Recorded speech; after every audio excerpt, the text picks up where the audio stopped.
Happy Sabbath. I say Happy Sabbath, Adventists in Penang. Happy Sabbath. And I just thank you for the privilege to be here in Penang.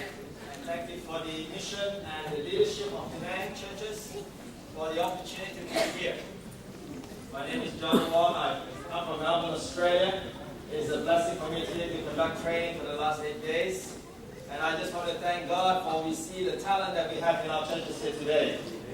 Were you blessed when you sing, "When the roll is called upon yonder"? Were you blessed? Yes. Would you like to see other people sing that song with you? Yes. Would you like to come to the next Adventist in Penang and you have to find a bigger place? Yes. Amen. That is our desire because our presence in the overflow room, there should be double in size in the next meeting. Amen? Amen. Were you blessed when you hear, "Fear is Lord Jesus"? That's what we are all about. We came to worship Jesus today. Amen? Amen. Were you blessed when you hear that Jesus is coming soon, the Lord is coming soon in the special music?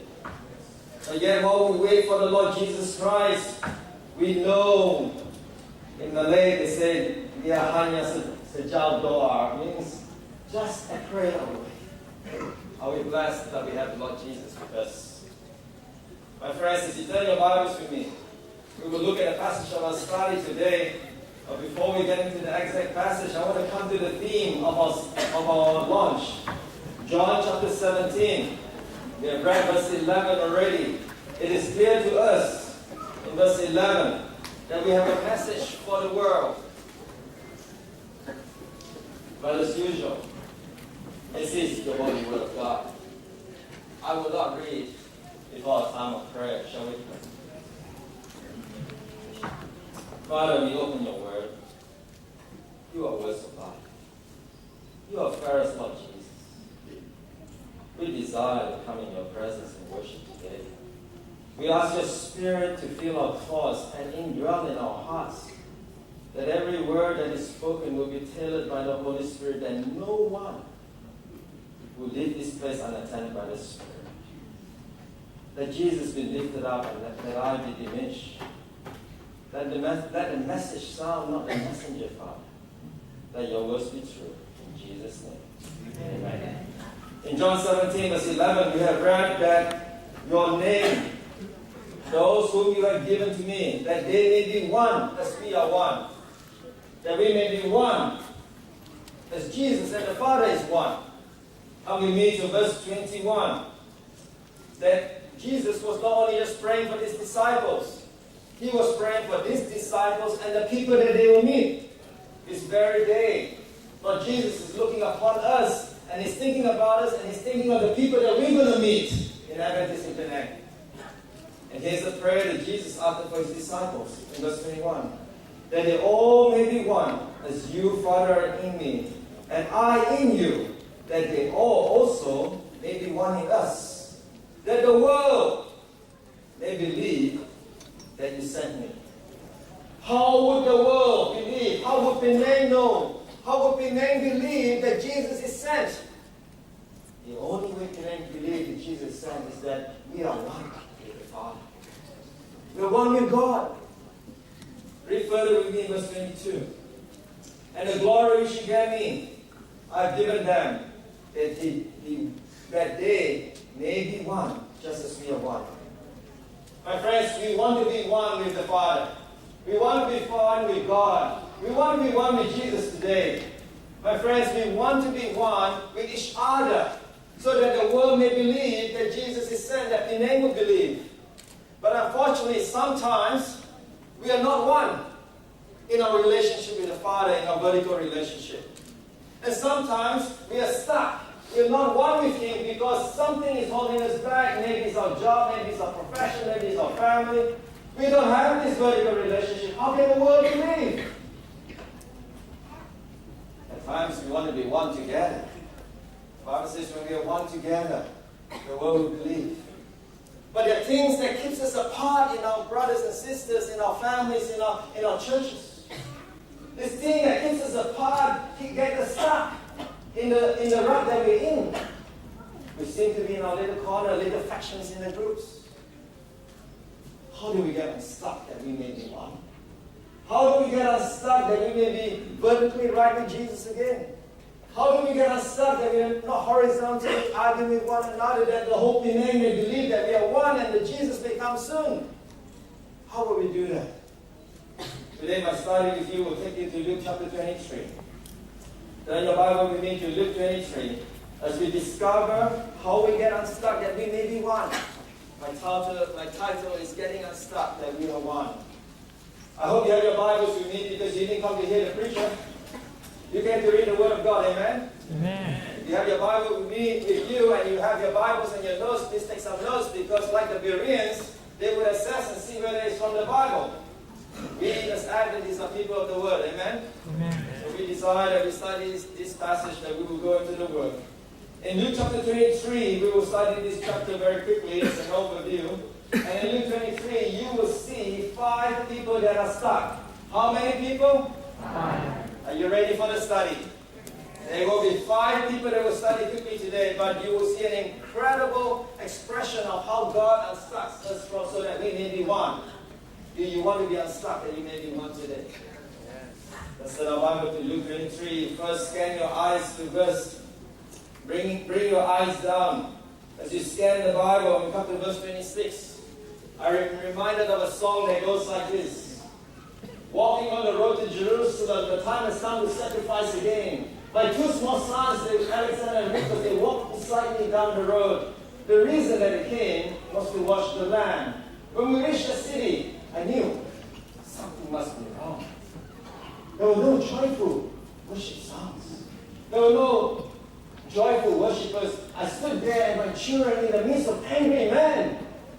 I heard a crowd cry out, "Let's crucify him!"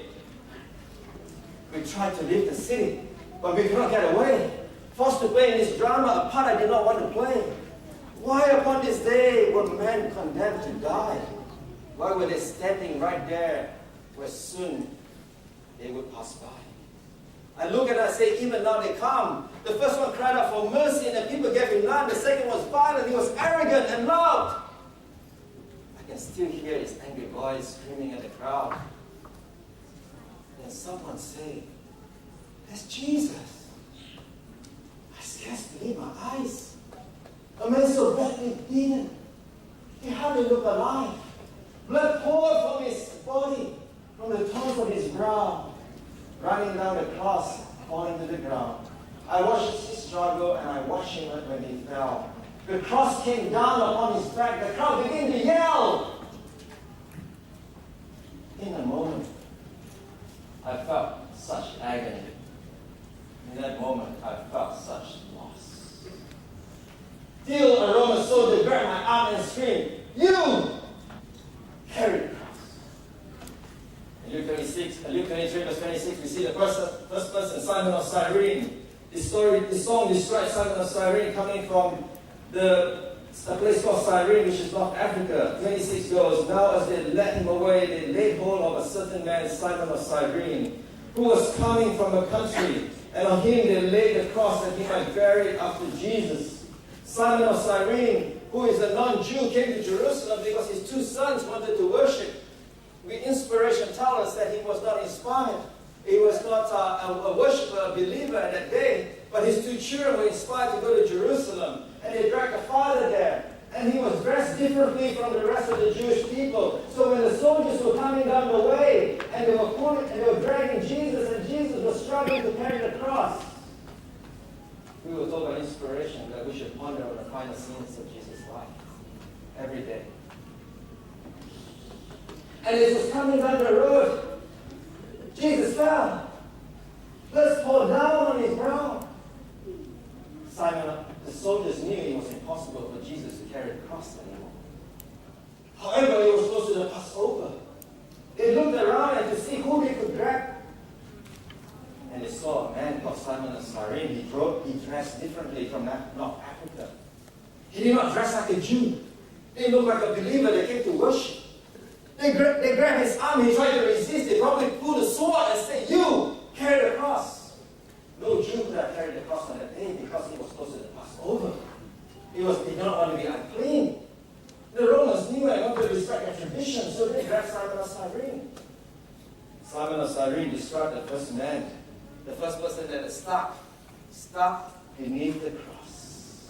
Stuck because of unfortunate circumstances. He didn't want to play in his drama. It was none of his business. But he was stuck because of unfortunate circumstances. In life, we can be stuck because of circumstances. Perhaps you're stuck in a work that's so consuming. And then the only time you have is your family, and then this Penang Adventist in Penang project sounds good, but I'm stuck. Maybe you're stuck in your financial situation. I can't get out of this. I've got to work and survive. Maybe you're stuck in a family that you're the only Christian and you don't get that support, and you wonder, God, why am I in this situation?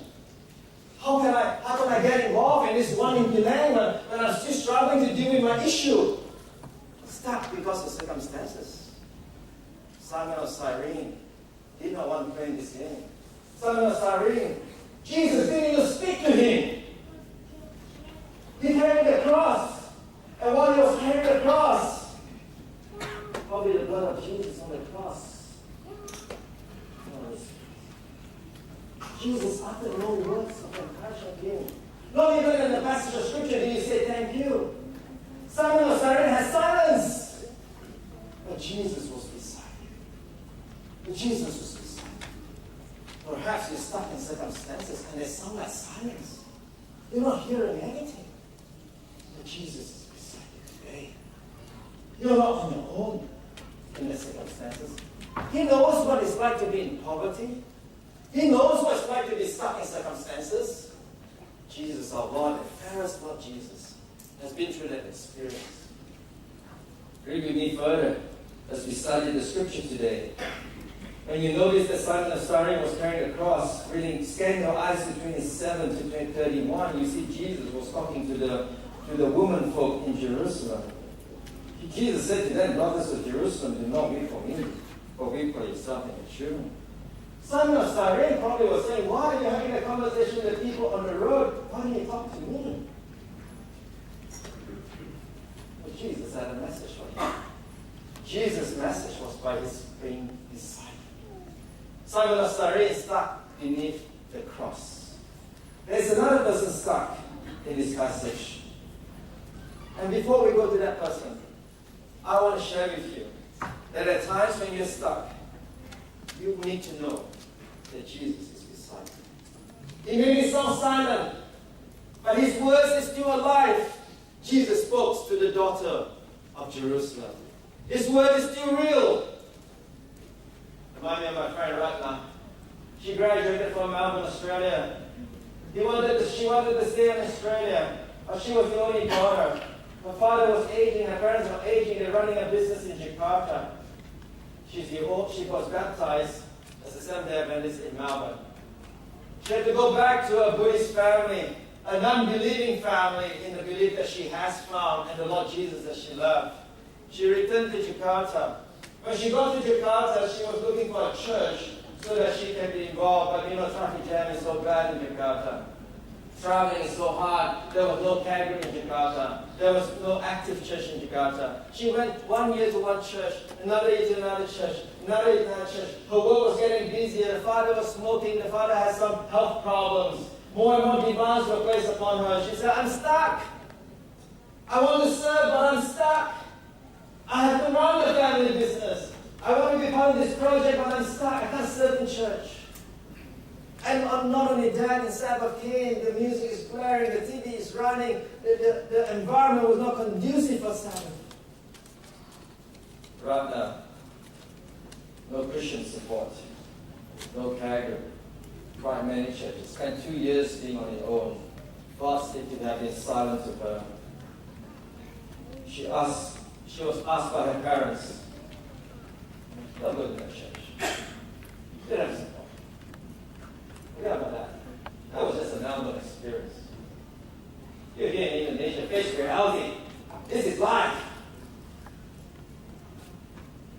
Rana felt as if God was silent, but the only thing she had was the word of God.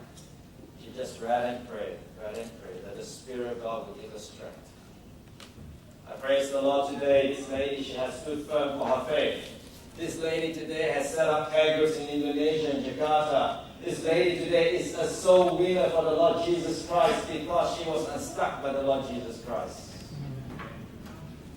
How many people are stuck in this story in Luke 23? 5. How many have recovered? 1. Let's go to the second person. Scan your eyes now to verse 39 of chapter 23. Then one of the criminals who was hanging blasphemed him, saying, "If you are the Christ, save yourself and us." And the other answering rebuked him, saying, "Do you not even fear God, seeing that you are under the same condemnation?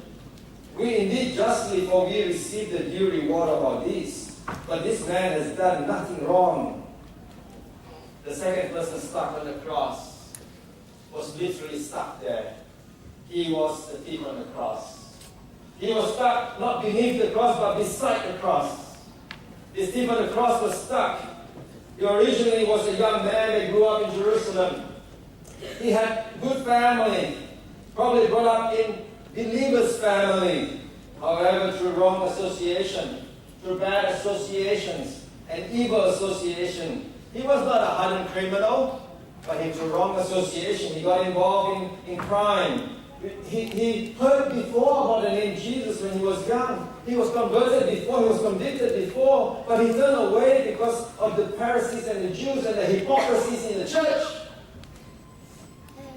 Seeking to stifle his conviction, he plunged deeper and deeper into sin, from one petty crime to the next crime to the next crime, until finally he was caught, sentenced to death with the other thief on the cross. Stuck on the cross, hanging beside Jesus.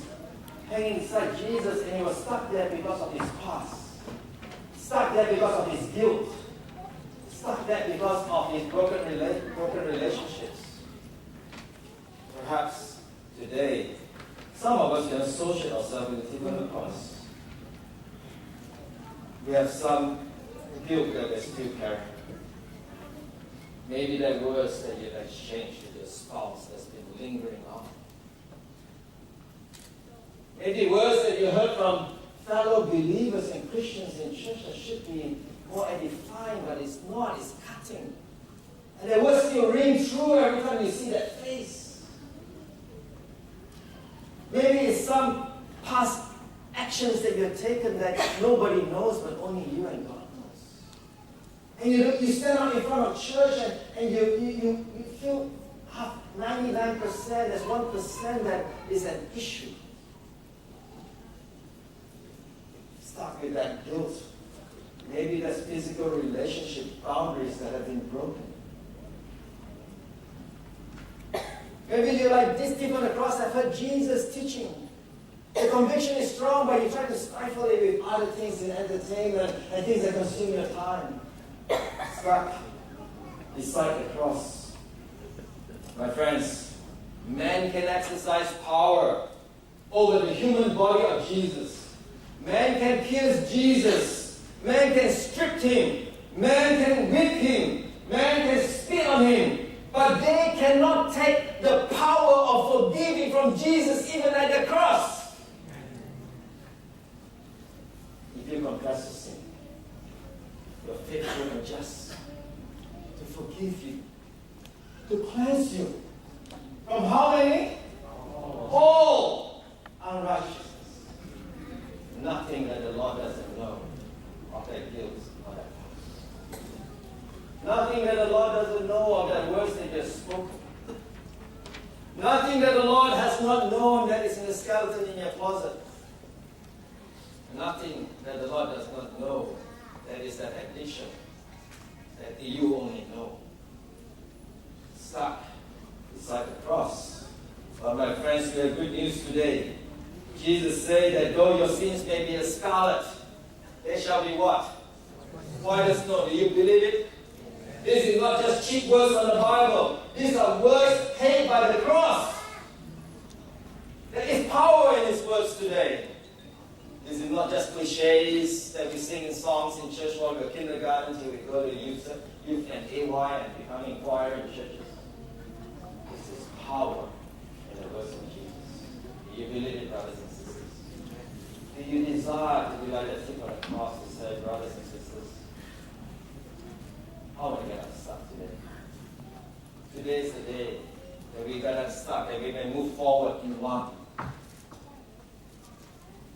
Maybe you're stuck in your relationship with Jesus because you feel that you're not worthy enough. My friends, just come as you are. It's not that you need to be worthy. Jesus is worthy. Worthy is the Lamb that was slain. There's only one person that's worthy in this world today. That's Jesus Christ. Come as you are. Today is the day that you will get unstuck. That you may be one with Him and one with your brothers and sisters. Let not today go by. Let not just be another nice high Sabbath that we just meet and pat each other on the shoulder and we meet our friends and we smile and we look good, but deep inside we know we need to get unstuck. Let's look at the third person that get unstuck. The third person, I want to bring you to a parallel passage in Scripture. This is in Mark chapter 15. Turn your Bibles with me to Mark 15. Let's turn our Bibles as we continue to study this topic, getting unstuck that we may be one. Mark chapter 15, reading verse 37.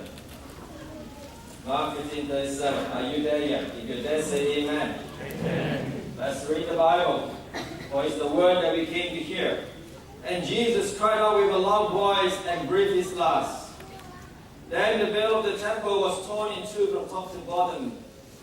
And when the centurion who stood opposite him saw that he cried out like this and breathed his last, he says, "Truly, this man was the Son of God." The third person stuck is the centurion. My friend, he was no little whisper.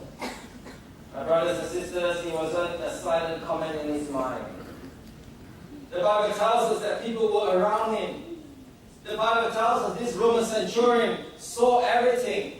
And he cried out and he spoke, "Truly, this was the Son of God." On that very day of Jesus' life, this centurion saw something different. This centurion could not understand. If you're a Roman centurion, question, how many soldiers do you command? The word centurion should give you the answer. How many? 100. If you're a brave Roman centurion and you're a warrior in the Roman Empire, one of the worst and gruesome commands to be given to you is to run a crucifixion. Because as a warrior, you rather fight in the front line and fight with somebody who's got arms rather than beat the daylight of somebody who's going to fight you back. As a Roman centurion, you'd rather walk around the walls of Jerusalem and guard it rather than take a whip and lash somebody that couldn't respond at all. This is the worst command to be given to a Roman centurion. He'd rather do something else. Why me? Why my group of 10, 100 men? I'd rather go guard the palace. Send me to the front line. I don't want to do this cowardly act of whipping and slashing and spitting on somebody that couldn't respond and would refuse the response with anger. Refuse to respond even with eyes of frustration. He was eyes of love. He couldn't understand this. The Roman centurion stuck below the cross. Stuck because he was commanded to be there. Some of us are stuck because we're commanded to be there. I know. Mom and Dad sent you to study that course. You didn't want that course, didn't you? You're stuck. Because you've been commanded to go. I know you don't want that job posting. I know. I know that's not, you want to be transferred there by your supervisors. I know. You're stuck. There was a command that was given that you either take that job or you lose your job. I know it's hard when you're stuck being commanded there. I know it's tough when your spouse is commanding you at home.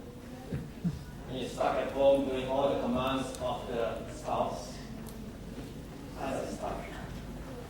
Jesus sees you today. Jesus sees your problem today. He saw it at the cross. On that very day when Jesus was on the cross, Jesus saw many people that were stuck. On the very day when Jesus was on the cross, he reached out to 3 groups of people. I don't know what else is in Isaiah, page 170. 3 men, different, but here lies the secret. They all saw the cross. They saw Jesus. The man on the cross, they saw his compassion. They saw his forgiveness. They saw his love. Upon the very day of his death, 3 men, differing widely from one another, had declared their faith. He who commanded the Roman guard, he who bore the cross of the Savior, he who died upon the cross himself. When the thief on the cross said to Jesus, Lord, remember me when you come into your kingdom. That's all you need to cry out if you're stuck. Lord, remember me. I'm stuck in these circumstances. I'm stuck because of this command. I'm stuck. Lord, remember me. You know, that words were ringing with joy when Jesus said that. Jesus was on the cross, and beside him, that words were ringing with joy. It encouraged Jesus for the day. He had went through a traumatic 20-some hours. That words gave Jesus courage because his mission and his message was beginning to fulfill in people's life. You just have to say, Lord, remember me. Whatever you're stuck in today, my friends, whatever that's holding you back to be one with him, whatever that's holding you back to be one in your family, whatever that's holding you back to be one in the church family, you just cried out, Lord, remember me. I'm stuck. I need you. Get me out of this. You at the cross, my friends, you're looking everywhere else except the cross. You're looking for our financial answers. You're looking for emotional attachment with somebody else. You're looking at the wrong way. Lift your eyes. Look at the cross. Lord, remember me. That's what Jesus wants to do. And his voice will ring through in your ears. Jesus' voice will come to you and say, "Assuredly." What does assuredly mean, brothers and sisters? Assuredly means guaranteed. Assuredly means 100% money back guarantee. In modern particular. Assurance means that I don't back off my word because God does not lie. God, who is God that He may lie? His words is assured to us today. Whatever your circumstances is today, whether you're beneath the cross, whether you're beside the cross, whether you are below the cross, brothers and sisters, whether it's your past guilt, come to Jesus today. Let not this meeting be just another rah-rah session. Let this meeting just not be another we pat on the back. We had a combined meeting, we all look good and we all feel good. Don't leave this meeting unattended by the Spirit today as the Spirit continues to guide us in our study. How many people did I say that were stuck in chapter 23 as we go back to Luke 23? How many people? 5. The 5th person may not seem evident to you, but he is stuck. It sounds strange, because he seems to be in command of everything. He seems to be in charge, but actually he's stuck. Turn your Bibles with me as we study further in Luke 23, taking the passage from the early part as we go to Luke 23, reading verse 1. Then the whole multitude of them arose and led him to whom? According to the Bible, to whom? If you're writing notes, this is the 4th person that they stuck, Pilate. Now Pilate is an example to us in Luke 23, is an example to us in Luke 23, how not to go about to get unstuck. It is a negative example to us. Is that clear to you? Is that clear to you? Say amen. It's a negative example of how not to get unstuck. Do not follow this model. But he is stuck. And he tried to find a solution. Do not follow his solution. There are 5 people stuck. One is Pilate. You know the story about Pilate. You are Christian. Seventh-day Adventist Christians. You have read this story. Pilate was stuck. They brought him, the rulers of the religion, brought Jesus before him and accused him for inciting a rebellion to the Roman leaders. Because the Jewish leaders do not sentence death, but only the Roman leaders could do so. So what did Pilate decide to do? Pilate decided to find out where he comes from, right? So he found out that this person comes from a territory, and Herod seemed to happen to be in town, and that was Herod's territory. He seems not to be stuck. He seemed to have power, but yet he seemed to have the power to release Jesus, but yet he's stuck. So he shopped around for answer. Well, Herod is in town. Let's talk to my wife. What do you think we should do about this man? And then he talked to Herod. He said, let's handball this problem to somebody else. When you're stuck, don't try to just handball that problem. Don't put your head in the sand. Take responsibility. Your relationship with the Lord Jesus Christ is between you and Jesus. Don't blame the pastor that the sermon is boring. Don't blame the Sunday school teacher because the Sunday school teacher can't teach. Don't blame the church that the church didn't care for me. You take responsibility rather than passing the buck. You want to have a walk with Jesus Christ today? Today is the day that you take responsibility in your relationship with Jesus. As children of the faith, what a blessing to grow up in music and with church family. But children, young people, take responsibility. This is not your parents' faith. It has to be your faith.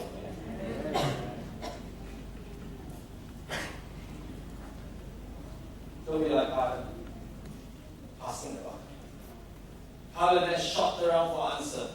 Oh, Herod, what do you think? Oh, rulers of the scribes and the Pharisees, what do you think? Oh, wife, what do you think?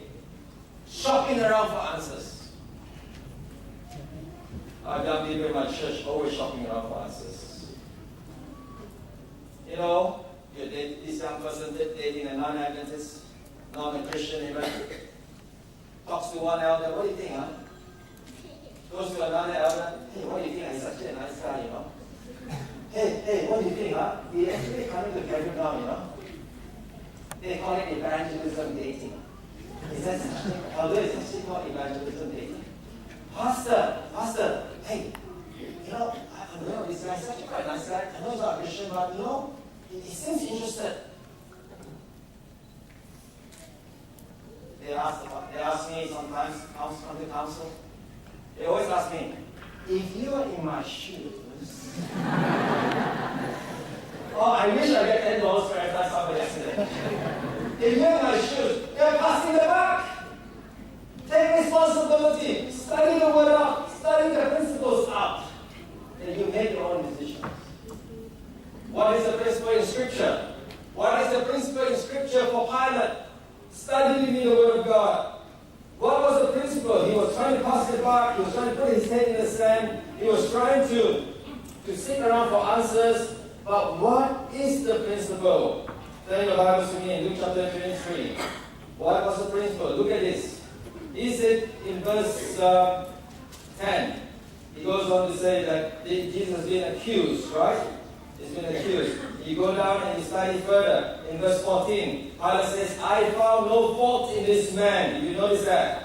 Verse 16, I want to release this person. Do you notice that? Do you notice that? He goes down there in verse 22, I found no reason for this death, for the death. He wanted to release them, the Bible says. If I no fault with this man, if I no fault with this man, if I no fault with that, that is the principle. That not having this boyfriend of yours or girlfriend of yours, don't go shop around for answers. What is the principle of Scripture? How can two walk together unless they agree? What's the principle of Scripture? Be ye not unequally yoked. Make decisions on principles. Leave the decision to God. Leave the consequence to God. Pilate was too afraid. The The principle is before his eyes. I find no fault in him. I have to release him. I find no fault with him. I have to release him. The principle is clear, but he was stuck. Stuck because he was worried what people think of him. He was worried what people would say about him. Oh, if I give up this boyfriend, maybe he's so upset, and then, he would take, he would commit suicide, and, he's so heartbroken. Huh? Leave the consequence to God. That's God's problem. That's not yours. You made the decision on principle. Oh, that Sabbath exam. It's my only chance. If I don't take that exam, I will connect to the kampong. What I do in the kampong? I don't plant paddy fields all my life. If I don't take that exam, I don't get promoted. I don't go rise up higher and earn more money. My mom is sick and I need to send money home to the village. But what is the principles of Scripture? Do we live our life based on the principles of the opinion of man or the whim of man? We have to live our life to the Word of God, to the law, and to the testimony. If they do not speak according to the Word, there is no light in them. Thy Word is a lamp to my feet, a light to my path. Did the Bible say Thy Word is a torchlight that shows the whole way? Did the Bible say it's a big mega spotlight that shows the whole way? No, the Bible says Thy Word is a lamp. What is a lamp, brothers and sisters? A lamp unto where? Up there or down here? It's a lamp unto my feet. When you have light to your feet, what does this give us a picture? It's only lighted around us. If the principle is clear and it's lighted around here, take the next step. More light will shine. I know you're afraid to give up that relationship. I know you've been there for 7 years in a relationship. I know it's hard. I know you're afraid that you're going to repeat this exam again. I know. I know you're afraid for the job promotion that you're going to miss out on. I know. But the lamp is shown upon your feet today. You make a decision because you leave the consequences to the Lord Jesus who loves you. He will not withhold anything that's good for you. Don't be Pilate handballing the problem to somebody else. Don't be Pilate shopping around for answers. If you with my shoes, what do you think? Don't be looking at the consequence. Look at the principles of Scripture. We have to lead our families looking at the principles of Scripture. Our children need to know that our family is run based on the principles of Scripture. Our church leaders in our local church, we need to run our church based on the principles of Scripture. Not on hierarchy, not because I earn more money, not because I donate more money in this church, not because I'm the senior elder, not because I'm the person administrator. It's not about hierarchy. It is about principles of Scripture. I want that kind of church, don't you? I want that kind of family, don't you? Oh, my brothers and sisters, that the world may know that we are one. That the world may believe that Jesus is sent.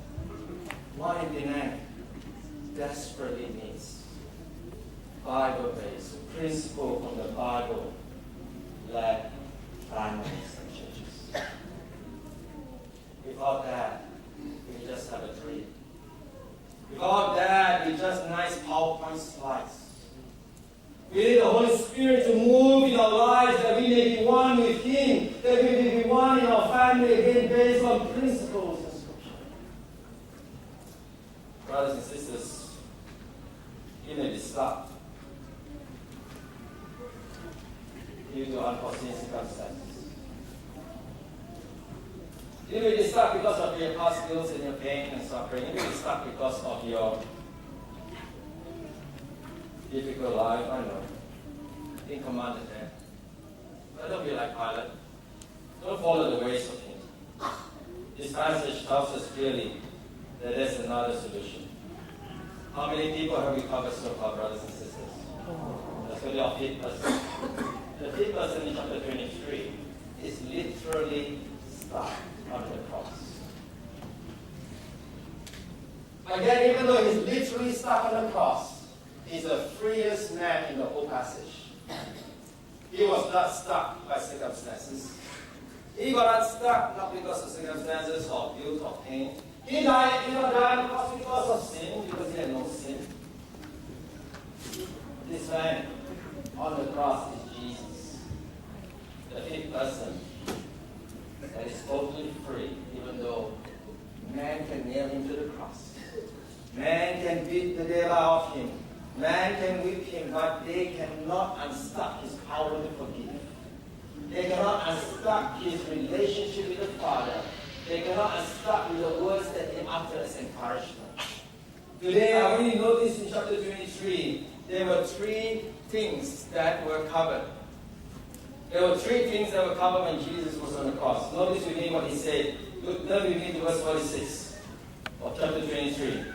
Father, into your hands I commend my spirit. That word, Father, in your hands I commend my spirit, sometimes sounds like a termination, like a last event or the last statement. But I want to tell you today that words, Father in your hands, Father in your hands, Father in your hands, is a daily affair between Jesus and his Father. I want to tell you today that when Jesus was on this earth, he said the Son of Man can do nothing unless he sees what the Father tells him. I want to tell you on this earth today that Jesus has always been in touch with the Father. This is not a last minute appeal, Father, in your hands, I come to your spirit. This is an ongoing statement of Jesus' life.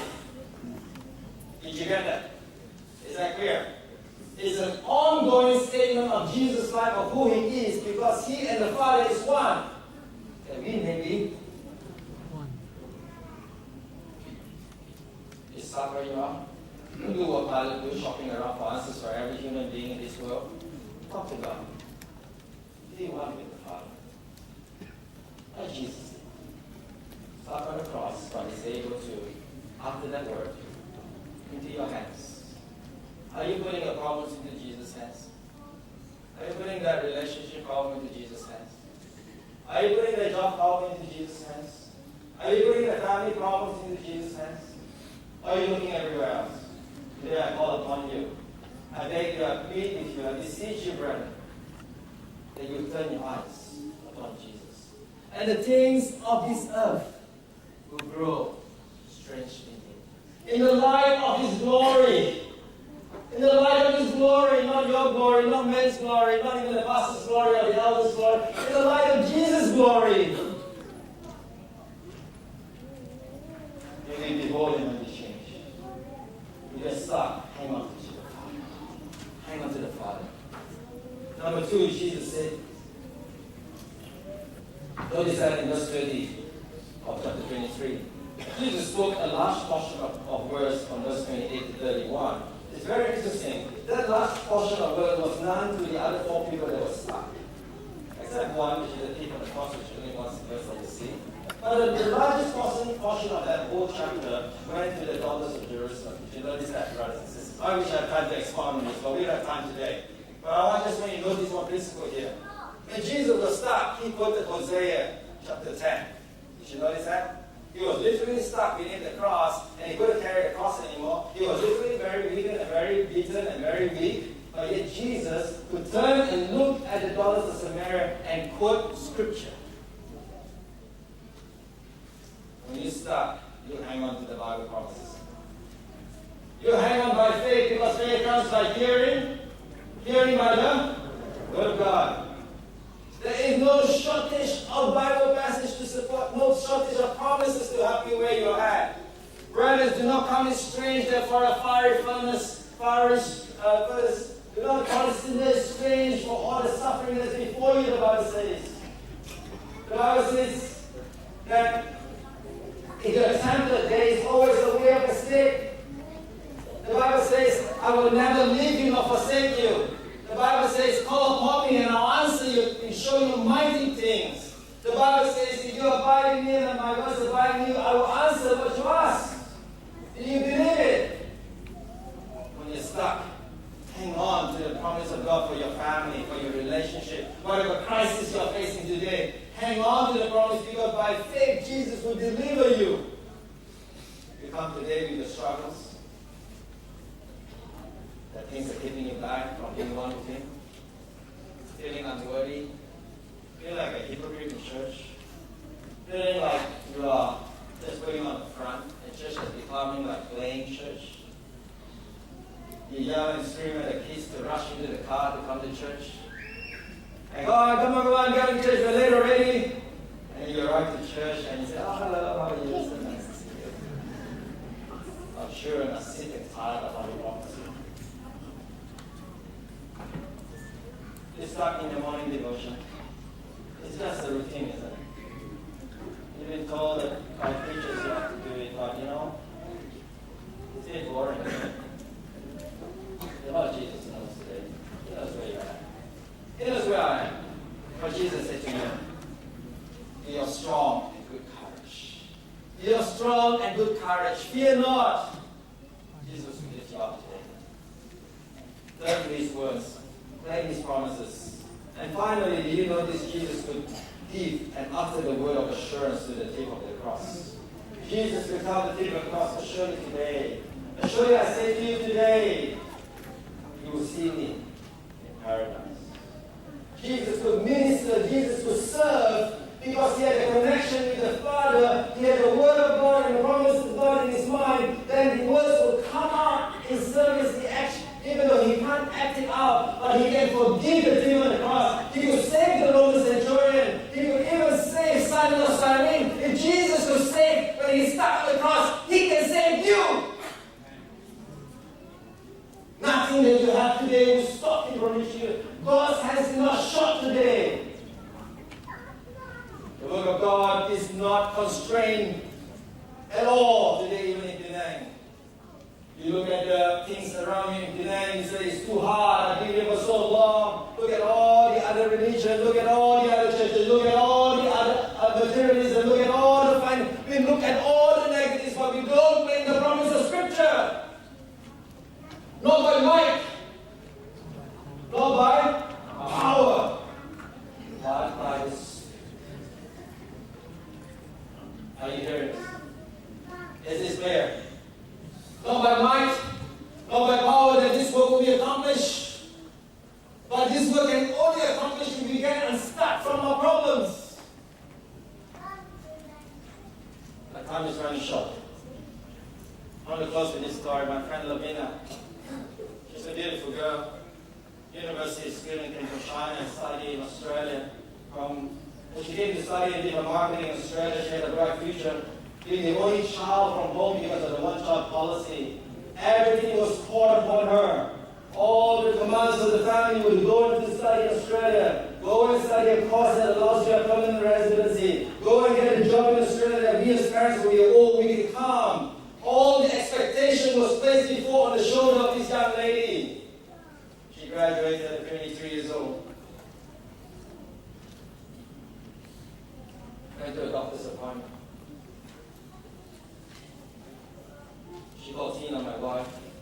Was in picture there. I'm glad she's here with me today. My parents are here. Tina, can you come with me? The doctor said bring somebody. The news was great. The news was not good. She has cancer. 23 years old. My wife said, why? She's not a Christian, and we've been studying the Bible with her. She decided to accept the Lord Jesus Christ, and she wanted to be baptized. And why? Why now? She just graduated. All the futures are ahead, but she's stuck physically. The family said, you are hope, but we are stuck towards a family.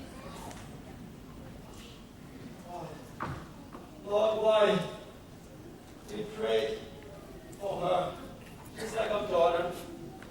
We left her. I said, Lord, why? The parents heard the news. It was distraughting our only child. As quickly as they could, they arranged their work and their finance to fly all the way to Australia for that more appointments with the doctors. But Lavina had a relationship with the Lord Jesus Christ. She said, Lord, you can do anything to my body, but you can't take my relationship away with you.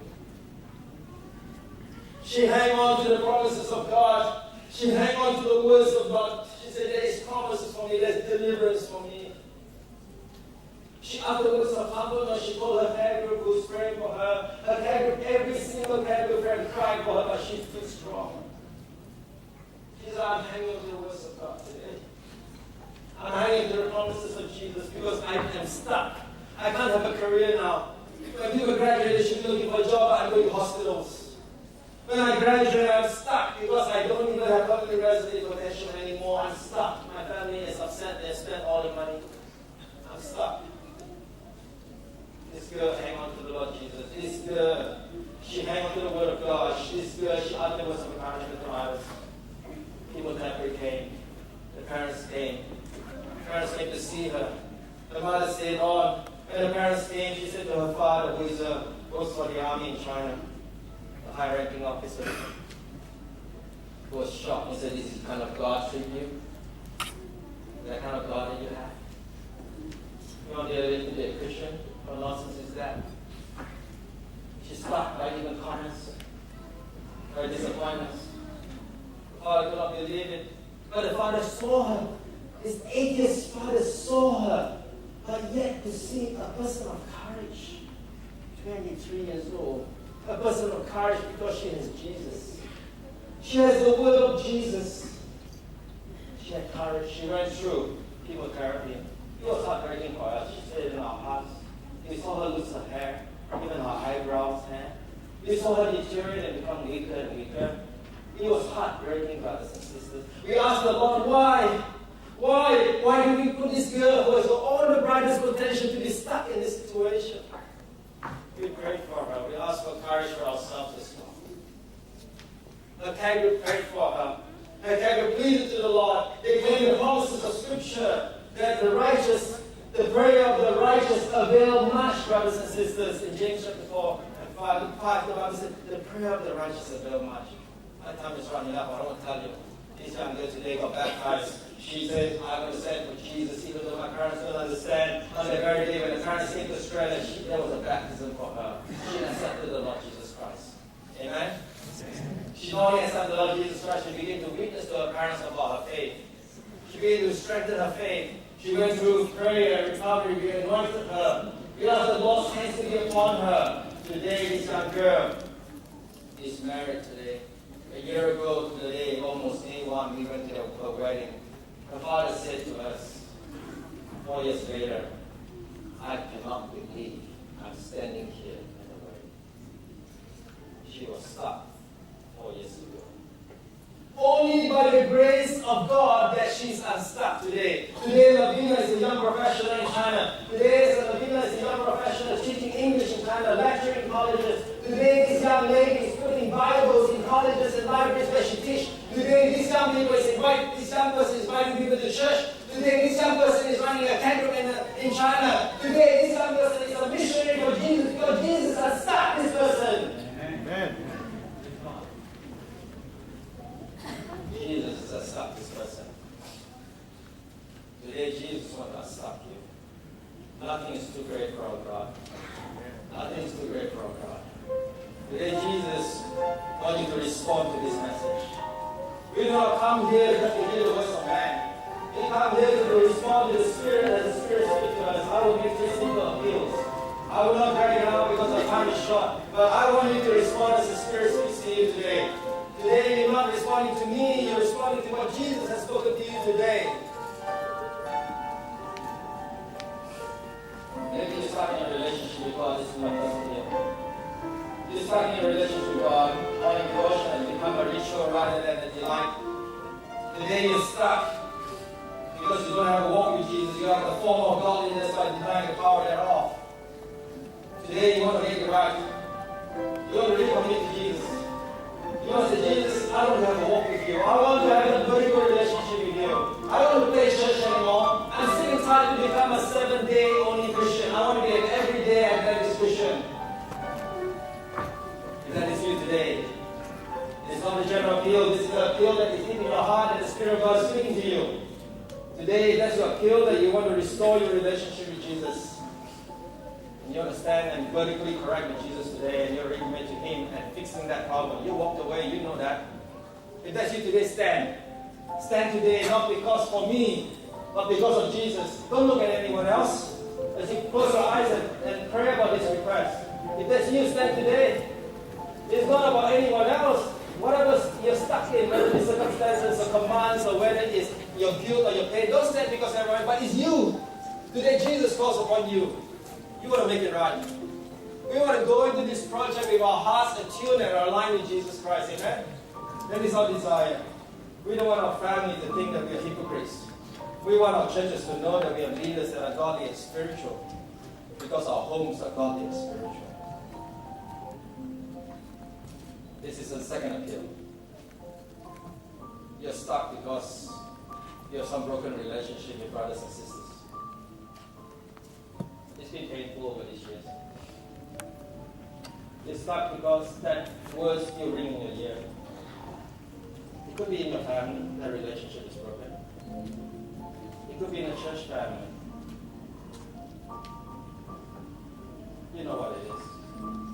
The Spirit is speaking to you today. You want to reconcile. You say, Lord, I'm sick of being looked differently. I'm sick of being sitting in the corner of this church anymore. I'm sick and tired of my family not happy to go home. I want to make it right. The hurt is hurt, yes I know, but the past is past. Jesus will heal us. Today you see the principle of reconciliation. The scripture has principle of reconciliation, that we make right with one another, that we love one another. You know that, you read it all the time. But today is the day you say, Lord, I want to apply that principle today. I don't know what the consequence will be. Maybe that person will not talk to me, but I don't care, because I want to follow your principle. I'm going to leave that consequence to you. I will follow that principle, that we'll be one. That your world may know that Jesus will come. It was sent. Today, if that's you, you have some broken relationship in this church. If that's you, I want you to raise your hand. Maybe a broken relationship in the family. No one's looking, everyone's praying. Close your eyes as you pray. Pray for each other on the side. You're not praying for if you're not praying for anyone else, pray for yourself. As you bow your heads and pray. You know that broken relationship exists. And you know the world cannot expand. Your family cannot grow spiritually. The church cannot grow spiritually, because that is the problem. And it starts with us personally to reconcile that. You see the principle of reconciliation. Today is you. You want to respond. I ask you to lift your right hand. If that's you, raise up your hand. No one else knows. Everyone's eyes is closed. Everyone is praying for each other. Is there anyone else with that reconciliation that you want to follow the principle of reconciliation? You want to restore. You will probably pray for the Lord. Give me opportunity to talk to the other brothers or sisters. You want to have opportunity to come to communion, the next communion, and you make it right. And that's you. Put up your hand. Between Jesus and you only today, no one else. That fractured relationship, you don't want to carry you to the rest of your life. It is hurting you, it's eating you, it's making you bitter. Today you want to surrender to Jesus. Jesus said, come to the cross. Come to the cross. Is that you? Is there anyone else? You just raise your hand. Jesus knows you. Jesus knows you. You raise your hand. You put out your hand. Praise the Lord for those who raise your hands. Finally, my last appeal. My last appeal is an important one. Please pray. Perhaps you're stuck. You know you need to be baptized. I know even in the overflow room, even in the other room, this applies to you too. You know you're stuck. You need to be baptized. You know. Your parents don't like it, I know. You might worry about what they say. You might worry what your friends will say. I know you worry about that job. But today you want to be baptized. And I know there are people here that are not baptized. The Spirit has spoken to me. You want to be baptized. You want to get unstuck because all this while you've been thinking and you say, I can't fix this problem, I can't fix this problem. But today you want to fix this problem. And that's you, raise up your hand. You want to be baptized. Is that you, raise up your hand? Put up your hand, because only Jesus can see that. Raise your hand high. Amen, brother, sister. Amen. Is there anyone else that want to be baptized? You want to be baptized because, Lord, I know I'm stuck, but I want to get over that. Today I claim, I don't want to be like Pilate, I want to look at Jesus. I want to hang on to the Father, I want to hang on to His promises. If that's you, keep your hands up. Raise up your hand. That's you. Amen. You want to be baptized. You want to be baptized again. Because you saw other people got baptized, your heart was moved, but you walked away because you said, oh, my parents, my job, my company, my family will not understand. But today is the day you want to get unstuck. You want to start a relationship with Jesus. Is that you? Put up your hand. Is there anyone else? There's somebody else here that needs to make a decision here. Is there anyone else? There's one person here at least need to make a decision. I know there are a few have made a decision already. There's one or two here, even in the other room. If that's you, I ask you. I plead with you, for today is the day of salvation. Raise your hand. For those who raise your hand, I want to meet with you after church. After this appeal, I want to meet you in the left-hand corner, in the outside of the left door here, because I want to pray with you. So if that's you, that you raise your hand, I know you will come. Thank you for raising your hand. You can put it down. As we all bow our heads and we all stand, let's all stand as we pray for this commitment that has been made.